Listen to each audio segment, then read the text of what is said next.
बिस्मिल्लाहिर्रहमानिर्रहीम। अस्सलाम वालेकुम। कुकिंग कहानी में वेलकम। आज हम स्वीट डिश बनाएंगे ईद स्पेशल। आज एक छोटी सी अच्छी बात, अगर आपके पास मुलाज़म है कहीं शॉप पे, कारोबार में, आपके ऑफिस में, आपके घर में मुलाजमा है, अगर उस पर आपको किसी गलती का गुस्सा आया है, उसने गलत काम कर दिया है तो आपको गुस्सा आया है, तो प्लीज़ उसको माफ़ कर दें और इसके अजर की उम्मीद बंदे से ना रखें, अल्लाह ताला से रखें। अल्लाह ताला अजर देने वाला है। हम अपने काम का आगाज़ करते हैं। ये 1 किलो दूध लें, इसको उबलने के लिए रख दें 1 लीटर, और उसमें से पहले से ठंडा दूध निकाल लिया मैंने, तकरीबन आधी प्याली। इसमें 3 खाने वाले चम्मच कस्टर्ड पाउडर डाल के इसको मिक्स कर लिया। अब दूध उबलने का इंतज़ार। अच्छा, दूध में हम डालेंगे 1 कप चीनी। आप अपने टेस्ट के हिसाब से डालें, मैं 1 कप चीनी डाल रही हूँ।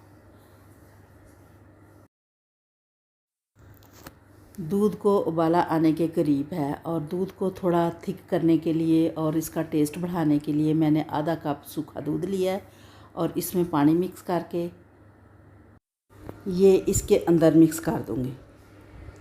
ये देखिए, ऐसे अच्छी तरह मिक्स कर लें, कोई अंदर लम्स ना रह जाए। तो इसके दूध के अंदर मिक्स करके और इसको खूब दूध को पकाएं। उबाला आने लग जाए तो इसको हिला हिला के पकाएं ऐसे।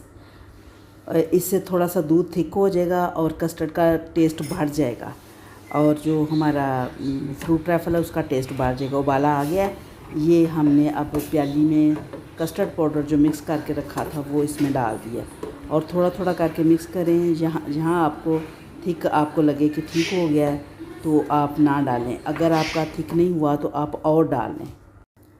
मैंने सारा कस्टर्ड डाल दिया है और थिक अच्छा हो गया है।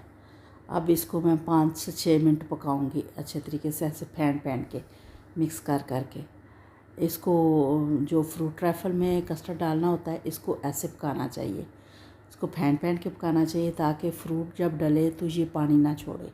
अगर आप ऐसे ना करेंगे तो जब इसमें फ्रूट डलेगा तो कस्टर्ड पानी छोड़ देगा और वो पतला पतला सा हो जाएगा, तो वो टेस्ट भी नहीं अच्छा बनेगा और वो देखने को भी अच्छा नहीं लगेगा, लुक वाइज भी अच्छा नहीं लगेगा। तो ये तकरीबन मुझे 5 से 6 मिनट हो गए इसको पकाते हुए। नहीं जी, कस्टर्ड तो हमारा तैयार हो गया है। ये एक डिश ले लिया हमने, उसमें ये केक रस, ये ऐसे पहली लेयर केक रस की लगाऊंगी। ये देखें ऐसे। इसमें आप बिस्किट की भी कोई अपनी पसंद के लगा सकते हैं और केक भी लगा सकते हैं और केक रस भी लगा सकते हैं और रस भी लगा सकते हैं, लेकिन मुझे केक रस अच्छे लगे हैं, मैंने केक रस लगाया है। और इसके ऊपर गरम गरम कस्टर्ड जो है ऐसे ऊपर डाल दिया जाएगा। पूरी 1 लेयर जो है कि ये अब कस्टर्ड की होगी। अब ये बहुत गरम गरम है, ठंडा हो गई ये कस्टर्ड बहुत थिक होगा। 1 लेयर पतला कस्टर्ड है ऐसे गरम गरम की और अगली लेयर जो है वो ठंडे की लगाऊंगी।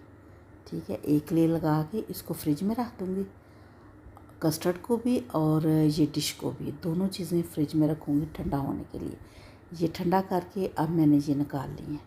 अब इसके ऊपर फ्रूट लगाएंगे, मिक्स फ्रूट, कैन वाला फ्रूट लिया है मैंने मिक्स, और साथ मैंने मैंगो काटे हैं और आड़ू मैंगो और ये मिक्स फ्रूट। इस वक्त मेरे पास जो फ्रूट मौजूद है वो मैं डाल रही हूँ और आपके पास जो मौजूद हो उसी में रेसिपी तैयार करें। इसमें जेली भी डाल लें, आप बनाना डाल लें, आप ड्राई फ्रूट डाल लें, जो आपके पास मौजूद हो वो डालें। और बेहतर यही होता है जो घर में चीज़ें हों उसी में तैयार किया जाए। और ये सारा फ्रूट मैं ऊपर डालूँगी, डाल के इसके ऊपर 1 लेयर लगाएंगे कस्टर्ड की और कस्टर्ड की लगा के इसको सेट करके इसको मैं रखूँगी फ्रिज में और इसको 10-15 मिनट बाद फिर निकाल के फिर इसको मैं करूँगी डेकोरेट। और मेरी रेसिपी अगर आपको अच्छी लगी हो तो चैनल को सब्सक्राइब करें, लाइक करें, शेयर करें, बेल आइकन को ज़रूर दबा दिया करें और हमें दे इजाज़त। फिर किसी नई रेसिपी के साथ मुलाकात होगी। अल्लाह हाफिज़। फ़ी अमानिल्लाह।